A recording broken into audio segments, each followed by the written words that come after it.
हमारे खुदावंद यीशु मसीह का फजल, खुदा बाप की मोहब्बत, पाक रूह की रिफाकत और शराकत आप सबके साथ होती रहे।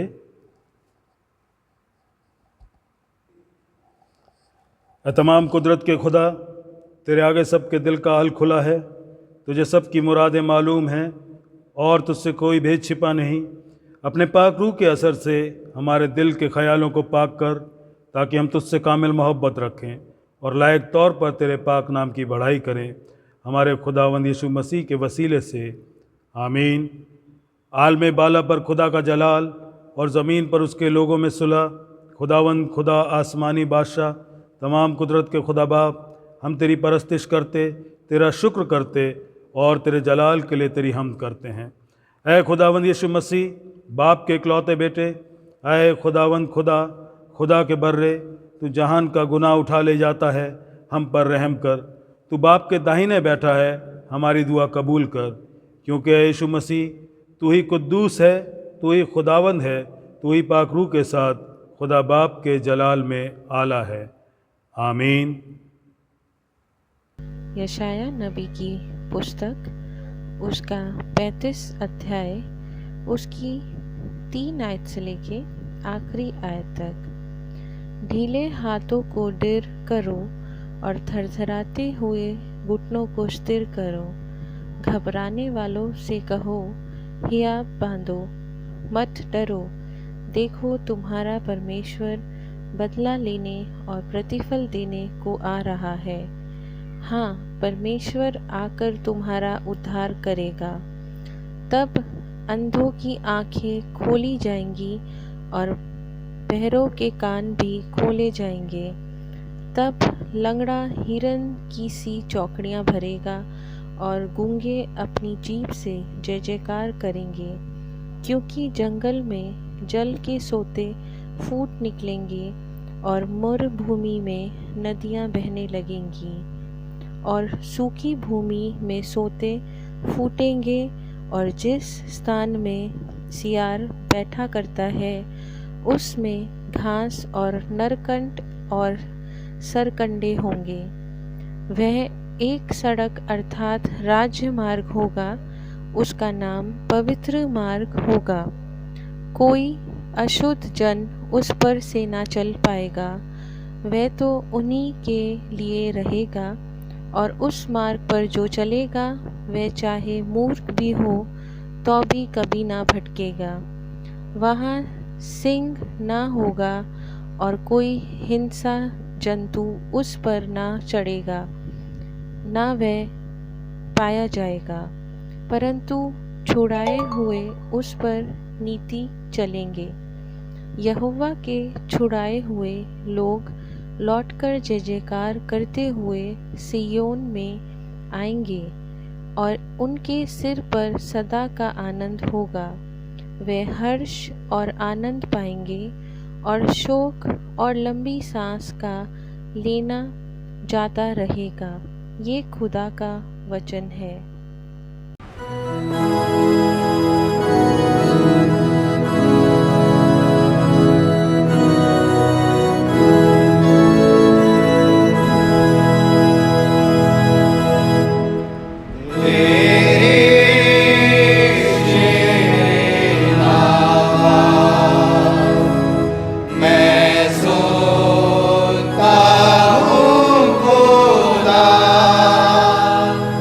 Oh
नियम से मरकुस की इंजील उसका 10 बाब उसकी 46 आयत से 52 आयत तक। मरकुस 10 46 से 52। और वे यरीहो में आए, और जब वो और उसके चेले और एक बड़ी भीड़ यरीहो से निकलती थी, तो तिमाई का पुत्र बरतिमाई, एक अंधा भिखारी, सड़क के किनारे बैठा था। वो ये सुनकर कि यीशु नासरी है, पुकार पुकार कर कहने लगा कि हे दाऊद की संतान यीशु, मुझ पर दया कर। बहुतों ने उसे डांटा कि चुप रहे, पर वो और भी पुकारने लगा कि हे दाऊद की संतान, मुझ पर दया कर। तब यीशु ने ठहर कर कहा, उसे बुलाओ। और लोगों ने उस अंधे को बुलाकर उससे कहा, ढांढस बांध, उठ, वो तुझे बुलाता है। और वह अपना कपड़ा फेंक कर शीघ्र उठा और यीशु के पास आया। इस पर यीशु ने उससे कहा, तू क्या चाहता है कि मैं तेरे लिए करूं? अंधे ने उससे कहा, हे रब्बी, ये कि मैं देखने लगूं। यीशु ने उससे कहा, चला जा, तेरे विश्वास ने तुझे चंगा कर दिया है। और वह तुरंत देखने लगा और मार्ग में उसके पीछे हो लिया। ये मसीह की इंजील है।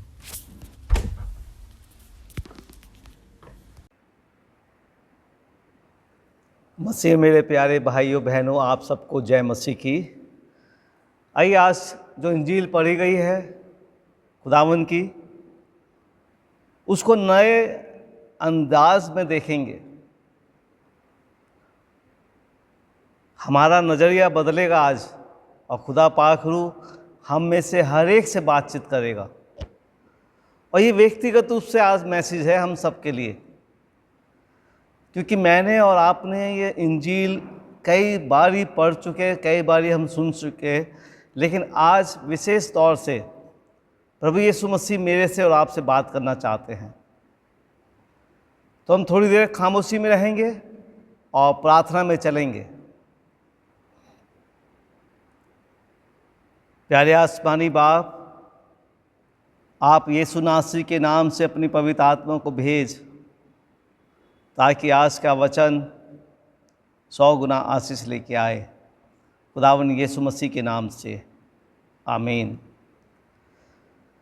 मसीह मेरे प्यारे भाइयों बहनों, इंजील का पैगाम जो आज पढ़ा गया, मुक़द्दस मरकुस की इंजील, उसका 10वां अध्याय, उसकी 46वें आयत से, वहाँ एक अंधा भिखारी का जिक्र है जो राह के किनारे बैठा है। और उसका ये रोज़ का दैनिक जीवन का कार्य था। आज मैं आपको सच्ची घटना बताऊंगा और प्रभु यीशु मसीह कैसे काम करते हैं जीवनों में, और जीवन कैसा बदल जाता है। एक अनुभव आपको मैं देना चाहता हूँ आज की सुबह इंजील के पैगाम के द्वारा। मसीह मेरे प्यारे भाइयों बहनों, आज बहुत से हैं मानव जाति राह के किनारे बैठे हैं, समुंदर के किनारे बैठे हुए होते हैं, और जगह जगह जाके खामोशी में बैठते हैं। कोई उनका मार्गदर्शन करने वाला नहीं। वो मायूस हैं, उदास हैं जीवन से, और वो अपने बारे में सोचते हैं कि कौन मुझे राह दिखाएगा, कैसे मेरा जीवन आगे सुधरेगा। ऐसी ये इंजील का पैगाम है। ये अंधा भिखारी का डेली दैनिक जीवन में काम था। रोज़ाना राह के किनारे बैठ जाना और आने जाने वालों से भीख मांगा करता था ये। तो मसीह यीशु जब वहाँ उस रास्ते से जा रहे थे, तो इसको पता चला कि आज यीशु नासरी यहाँ से जा रहा है। इंजील बताती है उसका 47वां पद, और ये सुनकर कि यीशु नासरी चिल्ला कर कहने लगा, आए इब्ने दाऊद, आए यीशु मुझ पर रहम कर। तो मसीह में मेरे प्यारे भाइयों बहनों, आज उसको एक उम्मीद थी, उस अंधे भिखारी को, कि आज मेरा जीवन बदलेगा। हालेलुया। आज वो राह पे जा रहा है जिसके बारे में उसने सुना होगा कि ये शख्स जो यीशु नासरी है, इब्ने दाऊद की संतान है, आज वो मेरी जीवन बदल देगा। बड़ा विश्वास था उसको, बड़ा चिल्ला कर कह रहा था, खुदावन से फरियाद कर रहा था, मुझ पर रहम कर, मुझ पर रहम कर। तो वहाँ भीड़ के लोग उसको चुप करवा रहे थे, लेकिन वो फिर भी यीशु नासरी को पुकारता है, आए यीशु नासरी मुझ पर रहम कर। मसीह में प्यारे भाइयों बहनों, इंजील मुझे और आपको आगे बताती है, जब लोगों ने उसे खूब डांटा कि चुप रहे, लेकिन वहाँ यीशु उसकी आवाज़ को सुनकर खड़ा हो गया। उस भीड़ में से यीशु ने उसकी आवाज़ को सुन लिया, और जब खड़ा हो गया यीशु ने कहा उसको बुलाओ। हालेलुया। जब राजाओं का राजा, प्रभुओं का प्रभु बुलाता है तो जीवन में परिवर्तन आता है। इस शख्स ने, अंधे भिखारी ने अपना कुर्ता, अपना कपड़ा फेंका, उछलता हुआ कूदता हुआ यीशु नासरी के पास गया, और प्रभु यीशु मसीह उसके तरफ बड़े प्यार से देखते हैं, उसके विश्वास को देखते हैं और उसको निहारते हैं, उस पे दया करते हैं। 49 आयत मुझे और आपको बताती है, यीशु ने खड़े होकर कहा उससे बुलाकर, बस उन्होंने उसे अंधे को ये कहकर बुलाया, खातिर जमा रख, उठ, वह तुझे बुलाता है। वो अपना कपड़ा फेंक कर उछल कर खड़ा हो और यीशु के पास आया। यीशु ने उससे कहा, तू क्या चाहता है कि मैं तेरे लिए करूं? हालेलुया। कितना बढ़िया प्रभु ने उस अंधे भिखारी के लिए उसको सौंपा था कि देख, जो कुछ तू चाहता है मैं आज तेरे लिए करने जा रहा हूं। उस अंधे भिखारी ने कहा यीशु से, क्या कहा? यीशु के पास आया, यीशु से उससे कहा, तू क्या चाहता है कि मैं तेरे लिए करूं? अंधे, आए रब्बूनी, यह कि मैं बीना हो जाऊं। आए खुदावन, यीशु मैं बीना हो जाऊं। यीशु ने उससे कहा, जा, तेरे ईमान ने तुझे अच्छा कर दिया। और वो फिल फौर बीना हो गया और राह में उसके पीछे हो लिया। मसीह मेरे प्यारे भाइयों बहनों, आज की इंजील का यही पैगाम है। मैं भी एक राह के किनारे बैठा हुआ था, है ना, एक अनुभव बता रहा हूँ मैं आपको, एक अच्छी घटना बता रहा हूँ जो मेरे जीवन में बीती। मुझे भी कोई राह बताने वाला, कोई आगे बढ़ाने वाला ना था। एक दिन खुदावन का प्रचारक मेरे पास आया, उसने कहा, मेरे लिए भविष्यवाणी करी, मेरे लिए उसने दुआ करी और कहा कि खुदावन, खुदा यीशु मसीह तुझे बुलाता है और तू उसकी सेवा में आगे बढ़ेगा। और मसीह में मेरे प्यारे भाइयों बहनों, उस दिन का दिन है और आज का दिन है कि हम यीशु मसीह के पीछे हो लिए। यीशु ने मेरा जीवन बदल दिया, मेरे राह पे बैठे हुए उस समय को बदल दिया उसने, और मुझे एक अच्छा सा जीवन दे दिया। और हम धन्यवाद देते हैं खुदावंद यीशु मसीह के उस प्यार के लिए। वो आज भी आपका जीवन बदलना चाहता है। वो आपका जीवन भी इस समय वो आपसे बातचीत कर रहा है। आप किसी भी समस्या में हो, कैसे भी हो, अकेले हो और किनारे पे बैठे हैं, कोई नहीं मदद वाला, लेकिन एक मेरा और आपका नजात दहिंदा खुदावंद यीशु मसीह नासरी, वो आज भी अपने लोगों को भेज रहा है मेरे और आपके पास। उसका वचन आ रहा है, जिसके पास परमेश्वर है उसके पास जीवन है। तो वैसी आज मेरा जीवन बदल गया। मैं प्रभु को धन्यवाद देता हूँ, उसकी तारीफ करता हूँ, उसके लिए खूब इस्तेमाल किया जा रहा हूँ। यही अनुग्रह मेरे लिए बहुत है। मुझे राह मिल गई, मुझे नया जीवन मिल गया, मेरी मन की आंखें खुल गईं और मुझे प्रकाशन मिल गया। प्रभु यीशु मसीह ने मुझे उस स्थिति में पकड़ा, नौजवानी के आलम में, और मैं यीशु के पीछे पीछे हो लिया। और धीरे धीरे चलते चलते चलते चलते आज खुदावन ने मुझे ये सौभाग्य दिया कि उसका खादिम बनकर कलीसिया में उसकी सेवा कर रहा हूँ। ये प्रैक्टिकल लाइफ है, ये मेरे और आपके लिए एक अद्भुत गवाही है।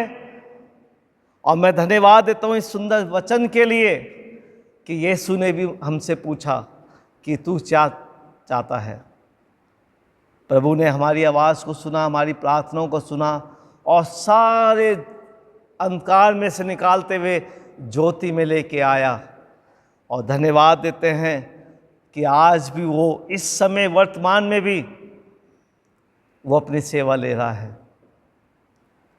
ये है प्रैक्टिकल वचन जो आज भी अद्भुत रीति से प्रॉमिस हाँ और आमीन के साथ काम कर रहा है। ये नहीं कि आए और सुन के चले गए। अपने जीवन में प्रभु यीशु मसीह को जगह दें, उसको अपना उद्धारकर्ता कबूल करते हुए उससे कहे तू मेरा राजा है। वो आज मेरे से और आपसे यही पूछ रहा है कि क्या चाहते हो तू। फैसला मेरे और आपके हाथ में मसीह में मेरे प्यारे भाइयों बहनों, कि हम प्रभु यीशु मसीह से कैसे मांग सकते हैं, क्या मांग रहे हैं। हम धन्यवाद देते हैं आज बहुत से प्रचारक, बहुत से उसके कलाम के बसारत करने वाले जिन्होंने प्रभु यीशु मसीह को अपना जीवन दिया, प्रभु ने उनकी राहों को बदल दिया। उनकी राहें जो टेढ़ी मेढ़ी थीं उनको सीधा कर दिया। अब वो प्रभु यीशु मसीह के लिए, सुसमाचार के लिए राहों में निकल गए हैं। जिस तरह से लूका की इंजील उसका 9 अध्याय उसकी पहली से कुछ आयतें बताई जाती हैं। प्रभु यीशु मसीह ने अपने चेलों को भेजा। मैं आपके सामने पढ़ना चाहता हूँ, 2-3 आयतें हैं। मुकद्दस लूका की इंजील उसका 9 अध्याय उसकी पहली आयत से। फिर उसने उन 12 को बुलाकर उन्हें सब बदनुओं पर इख्तियार दिया और बीमारियों को दूर करने का भी अधिकार दिया और उन्हें खुदा की बादशाही की मनादी करने का और बीमारों को अच्छा करने के लिए भेजा। आज खुदावन के खादिम, खुदावन के लोग इस संसार में निकले हुए हैं और जिसको वो प्रभु का वचन सुना रहे हैं और जो प्रभु यीशु मसीह को ग्रहण करता है उसकी राह बदल जाती है, उसकी सोच बदल जाती है, उसको नया जीवन मिल जाता है, उसको एक लक्ष्य मिल जाता है। वो अपने उद्धारकर्ता परमेश्वर से मेल मिलाप कर लेता है। वो प्रभु रहम करने वाला है। क्यों ना आज की सुबह हम ध्यान करें, अपने आप को जांचें परखें। ये आपकी आंखों से और आपके कानों ने कितनी बारी सुना होगा। आज व्यक्तिगत रूप से अपना जीवन देखें कि आप भी कहीं ना कहीं किसी राह के कोने पे बैठे थे। कोई सहारा नहीं मिला होगा आपको, कोई राही बताने वाला नहीं मिला होगा, लेकिन प्रभु ने आपको छुआ, आपका भी जीवन बदला होगा। लेकिन वो जीवन को आपने प्रभु के लिए सही इस्तेमाल नहीं किया। अभी भी मौका है पश्चाताप करते हुए, प्रभु के चरणों में आते हुए बाकी का जीवन प्रभु की सेवा में लगाएं। प्रभु यीशु मसीह की इंजील के अनुसार अपना जीवन बिताएं, तो देखिए हमारा जीवन कितना सुंदर बनेगा। हमारे जीवन से और आपके जीवन से लोग आशीष पाएंगे और मसीह यीशु का सुसमाचार आगे बढ़ता जाएगा। ये एक अनुभव जीवन है। फैसला मेरे और आपके हाथ में है आज कि हम प्रभु के लिए क्या करें, हमारी स्थिति कैसे बदलेगी, हमारे काम कैसे सुधरेंगे। ये सब प्रभु यीशु मसीह कर सकता है। उसको अपना जीवन दे, वो हमारे जीवन में आएगा, आशीष देगा। हमारी जो योजना है उसको नहीं बदलेगा, बल्कि उस योजना में हमें आगे बढ़ाएगा वो। फिर हम राह के किनारे नहीं बैठेंगे, फिर हम मसीह यीशु की गवाही बन जाएंगे। हम जिस तरह से आज इंजील का पैगाम बताया जा रहा है, बहुत है यीशु मसीह की गवाही देने वाले। हम सब जितने यहाँ बैठे हैं, सुन रहे हैं, सब प्रभु के दर्शन के खोजी हैं, सब प्रभु के पास आना चाहते हैं। अपने आप को तैयार करें। खुदावन यीशु मसीह इस इंजील में बहुत कुछ हमें बताना चाह रहे हैं। वो बरकतें देना चाहता है। वो हमें कहता है डर मत, खातिर जमा रख, और प्रभु यीशु मसीह कहते हैं, उससे कहा, जा तेरे ईमान ने तुझे अच्छा कर दिया। आज आपका विश्वास, जैसा आपका विश्वास है वैसे ही आपके लिए होगा। प्रैक्टिकल करके देखिएगा और ये अनुभव करके देखिएगा। और वो फिर फौर बीना हो गया और राह में उसके पीछे हो लिया। उसने उस जगह को छोड़ा। उस अंधे भिखारी ने अपने वस्त्र उतार दिए और वो राह में यीशु मसीह के साथ साथ पीछे पीछे चला। उसकी गवाही देता रहा, उसकी तारीफ करता रहा। फिर वो आगे बढ़ता गया। फिर मसीह, मेरे प्यारे भाइयों बहनों, वो पुरानी जगह पे फिर नहीं गया। फिर उसने भीख नहीं मांगा। फिर तो वो मसीह के शुभ समाचार के लिए अपने आप को उसने दे दिया। वैसी मेरा और आपका जीवन है, सुंदर जीवन जो परमेश्वर पिता ने मुझे और आपको दिया है। फैसला मेरे और आपके हाथ में है कि हम उसको कैसे पुकारते हैं। इस अंधे भिखारी की तरह कहता, आई यीशु नासरी इब्ने दाऊद, मुझ पर रहम कर। मसीह में मेरे प्यारे भाइयों बहनों, ये जिम्मेदारी मेरी और आपकी है आज कि हम खुदा को आदर सम्मान दें, उससे बातचीत करें, उससे प्रार्थना करें और वो मेरा और आपका जीवन बदल देगा। फैसला मेरे और आपके हाथ में आज कि क्या हम उस कपड़े को उतारना चाह रहे हैं जो पुराने हो गए हैं, नए कपड़े पहनने हैं प्रभु यीशु मसीह के द्वारा। तो अभी मौका है, आइए उसके पास। वो आपकी राह देख रहा है, आपको आशीष देना चाहता है, आपके साथ वो बातचीत करना चाहता है, आपके जीवन को बदलना चाहता है और आपको सारी समस्याओं से छुटकारा देना चाहता है। परमेश्वर इस वचन के द्वारा हम सबको बड़ी आशीष और बरकत दे। आप सबको जय मसीह की।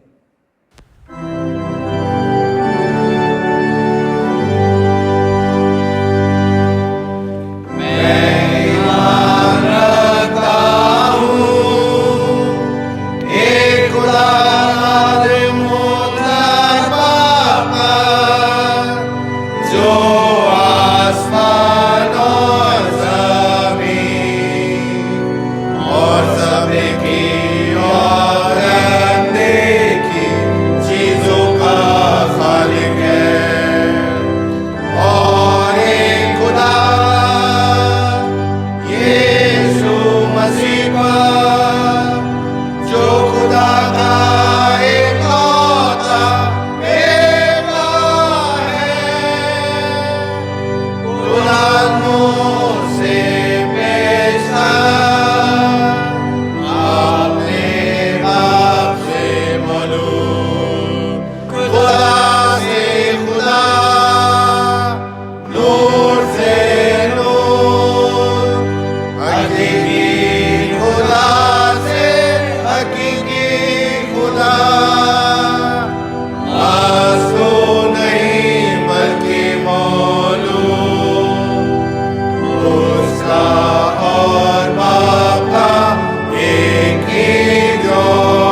आज सुबह की इस इबादत में एक बार फिर से मैं आप सबका स्वागत करता हूं। परमेश्वर आपको बहुतायत से आशीषित करें।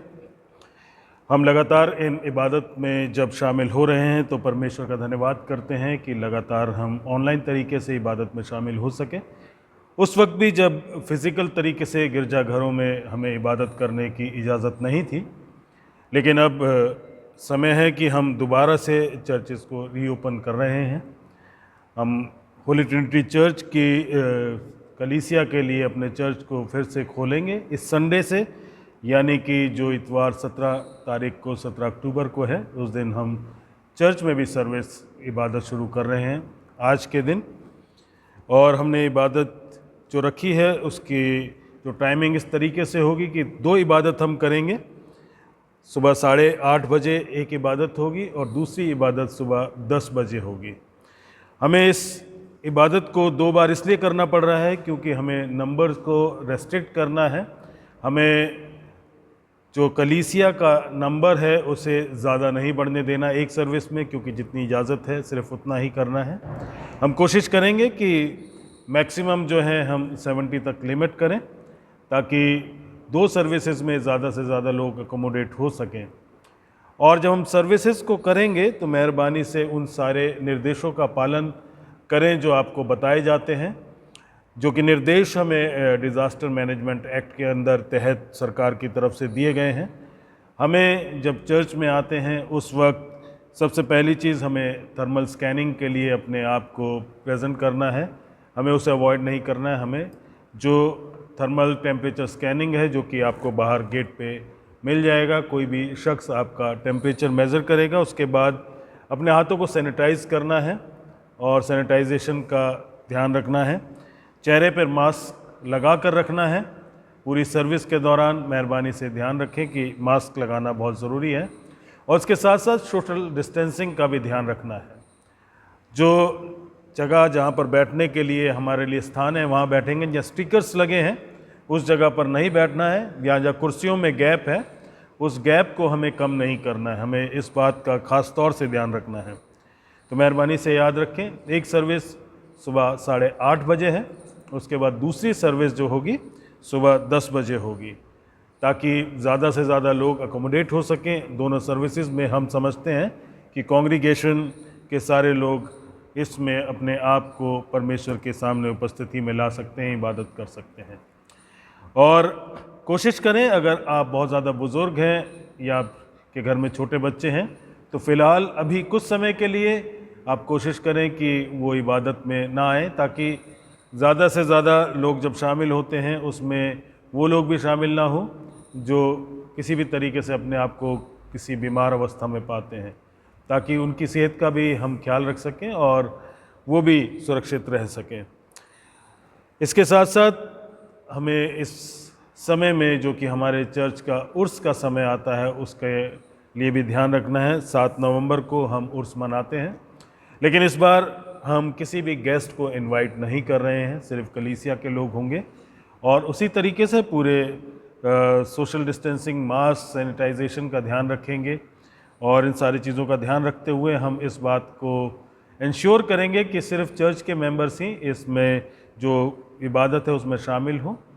और जो लंच होगा, क्योंकि संडे है, उस दिन हम लंच रखेंगे, और जो लंच होगा उस लंच में भी हम बहुत ऑर्गेनाइज तरीके से कोशिश करेंगे कि सारे लोगों को लंच दिया जा सके, सोशल डिस्टेंसिंग को मेंटेन किया जा सके, और बाकी सारे के सारे जो भी प्रोटोकॉल्स हैं, स्टैंडर्ड ऑपरेटिंग प्रोसीजर्स हैं, उनका पालन किया जा सके। मेहरबानी से आपको इसके लिए सहयोग करना पड़ेगा, क्योंकि अगर हम सहयोग करते हैं तो इबादत हम कंटिन्यू कर पाएंगे। अगर किसी भी तरीके से कोई भी ऐसी बात होती है जिनसे हम इन नियमों को नहीं पालन करते हैं या कोई उल्लंघन होता है, तो शायद हो सकता है कि एक बार फिर से रेस्ट्रिक्शंस हमारे ऊपर आए।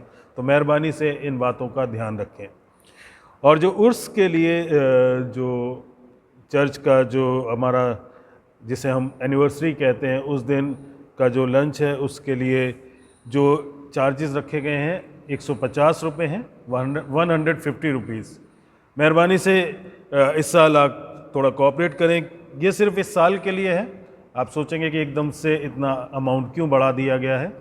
ये इसलिए है कि अभी चर्चेस में, हमारे चर्च में फंड्स लगातार नहीं आ रहे हैं, बहुत से लोगों का अभी ड्यूज़ काफ़ी हैं, तो मेहरबानी से इस बार आप कोऑपरेट करें ताकि हम इस साल इस उर्स को कर पाए। आप जब अपने कूपन्स लेते हैं तो उस बात को भी ध्यान रखें कि हमारे चर्च में सिर्फ हम अपने चर्च के मेंबर्स को इस बार एंटरटेन कर रहे हैं, नंबर्स की वजह से, नंबर्स की रेस्ट्रिक्शंस की वजह से। तो मेहरबानी से जब आप कूपन्स लेते हैं तो आप इस बात का ध्यान रखें कि सिर्फ परिवार के सदस्यों के लिए लें, गेस्ट्स के लिए मेहरबानी से ना लें। और ये जो कूपन्स हैं ये आपको मिस्टर सुनील अलेक्जेंडर से मिल जाएंगे। मिस्टर सुनील अलेक्जेंडर से आप कांटेक्ट कर सकते हैं, वो इस उर्स में इस साल कन्वेनर हैं, तो आप उनके साथ संपर्क कर सकते हैं इन कूपन्स के लिए। दूसरी चीज़, 7 नवंबर को पहला इतवार है, हम हार्वेस्ट फेस्टिवल या फसल शुक्रगुजारी के इतवार को मनाते हैं। इस साल भी मनाएंगे, लेकिन इस साल हमें इसको थोड़े अलग तरीके से करना पड़ेगा। आप कोई भी चीज़ लेकर मत आइएगा मेहरबानी से। आप जब चर्च आते हैं तो जैसे ट्रेडिशन रहा है कि हम कुछ चीज़ें लेकर आते हैं, उनको ऑक्शन किया जाता है और जो प्रोसीड्स हैं वो चर्च में आते हैं। मेहरबानी से ध्यान रखें कि इस साल हम ऐसा कुछ नहीं करेंगे। जो भी कुछ आप देना चाहते हैं उसे कैश की सूरत में आप एक लिफाफे में डालकर दे सकते हैं। हम एनवलप्स को यहाँ पर प्लेस कर देंगे, या अगर आप घर में भी अपने पास उन एनवलप्स को रखना चाहते हैं तो आप जिस समय आएंगे उन्हें लेकर आ सकते हैं। उस पर सिर्फ हार्वेस्ट फेस्टिवल या फसल शुक्रगुजारी लिख सकते हैं ताकि हम उसको ले सकें। मेहरबानी से इन बातों का ध्यान रखें। ये सारी बातें इसलिए हैं कि हम इबादत कर सकें, क्योंकि अगर हम इनमें से किसी भी बात का उल्लंघन करेंगे तो शायद हमारे लिए फिर से कुछ रेस्ट्रिक्शंस या परेशानियां खड़ी हो सकती हैं। तो हम सब मिलकर बड़े संयम के साथ, पेशेंस के साथ इस काम को करेंगे। हम जानते हैं कि पहले भी आपने कोऑपरेट किया था, इस बार भी करेंगे और पूरे ऑर्गेनाइज तरीके से, बड़े नियंत्रण के साथ हम इबादतों में शामिल होंगे। हम जानते हैं कि इतना आसान नहीं है इन सारी बातों को समझते हुए, इनका पालन करते हुए इबादत करना, लेकिन मजबूरी है क्योंकि ये ऐसी चीज़ है जिसे हम अवॉइड नहीं कर सकते हैं। तो मेहरबानी से आप सहयोग दें। अब समय होगा कि हम अपने उन अजीज़ों को याद करेंगे जो बीमार हैं या किसी भी ज़रूरत में हैं, ताकि हम परमेश्वर की वेदी के सामने उनको लेकर आ सकें, वो चंगाई पा सकें और परमेश्वर उनकी जब सुधि लेते हैं तो उनकी ज़रूरतें भी परमेश्वर के बड़े भंडार से पूरी हो सकें। आइए हम प्रार्थना करें। महान जीवित और सामर्थी परमेश्वर, धन्यवाद करते हैं आपके प्रेम के लिए, आपकी दया के लिए, आपके अनुग्रह के लिए और परमेश्वर आपकी उस मौजूदगी के लिए जो आप हमारी ज़िंदगी में लगातार देते हैं। खुदावंद शुक्रगुजारी के साथ आपके सामने आते हैं और इस वक्त खुदावंद ख़ास तौर से अपने उन अजीज़ों को आपकी मौजूदगी में लेकर आते हैं खुदावंद, जिन्हें आपकी और भी ज़्यादा ज़रूरत है अपनी बीमारी की वजह से।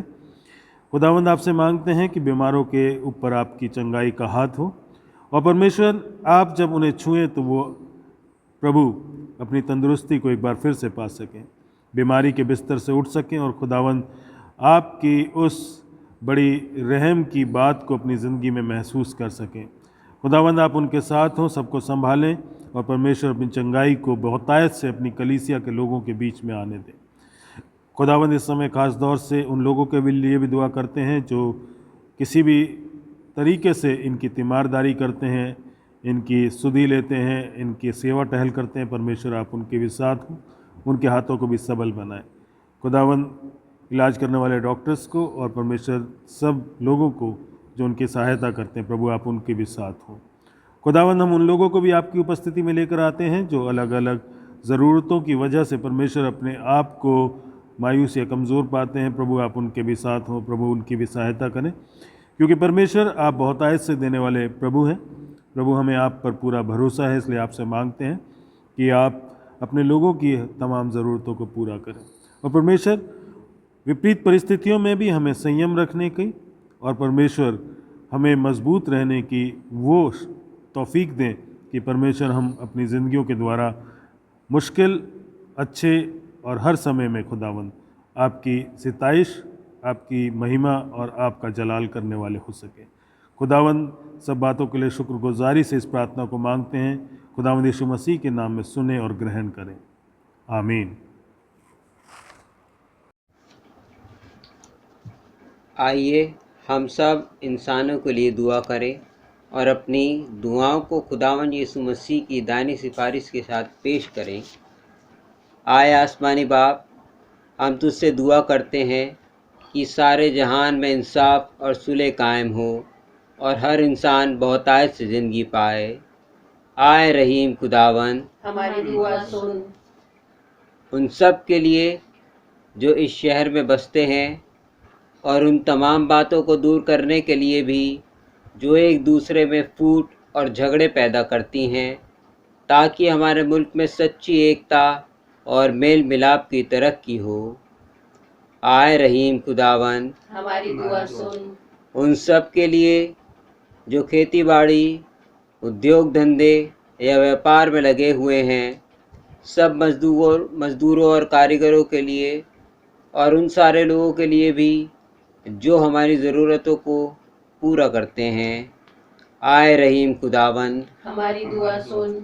तमाम उस्तादों, पढ़ने वालों, साइंसदानों, लेखकों, हुनरमंदों और उन सब के लिए भी जो दूसरे लोगों के दिलो दिमाग पर असर डालते हैं। आए रहीम खुदावंद, हमारी दुआ सुन।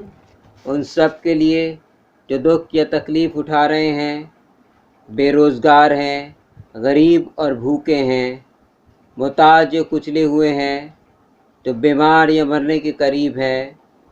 ख़ास तौर से हम प्रार्थना करते हैं कोरोना वायरस के लिए कि खुदावन इस बीमारी को जल्द से जल्द ख़त्म करे और सब स्वस्थ हो जाएं और खुदावन को धन्यवाद देने वाले हो सकें।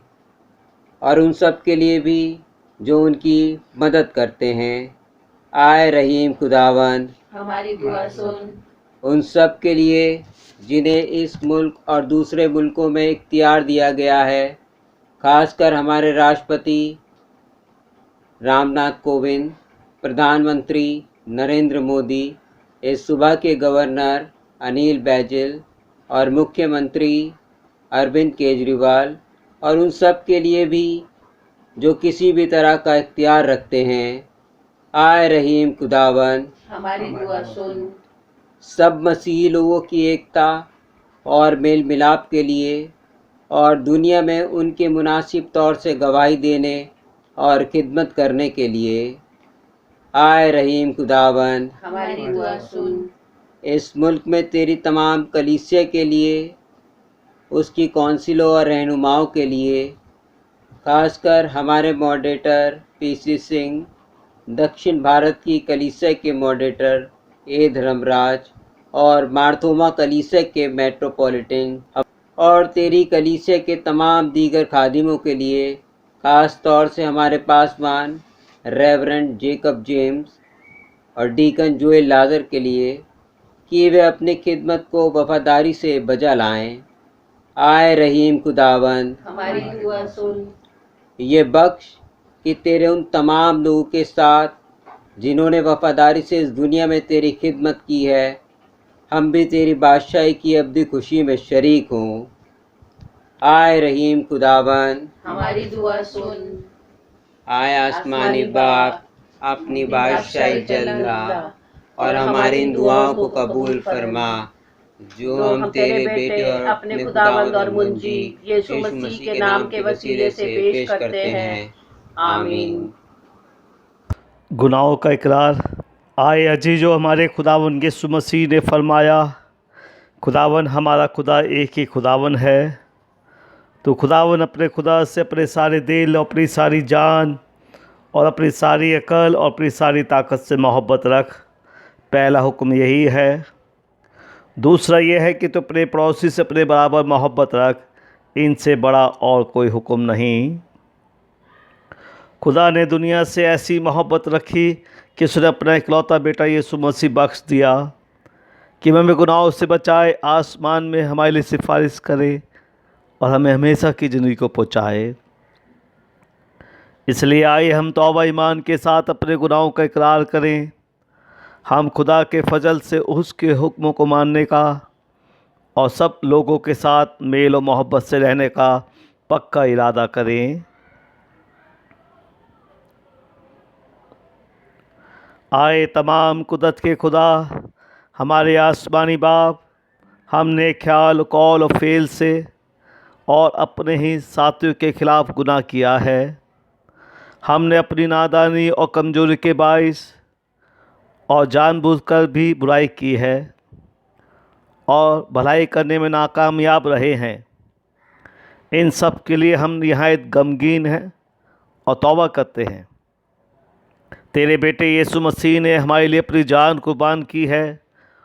उसी की खातिर हमसे जो कुछ हुआ है माफ़ फरमा और ये बख्श कि हम आगे को नई ज़िंदगी में तेरी खिदमत बजलाएँ, ताकि तेरे पाक नाम का जलाल ज़ाहिर हो। आमीन।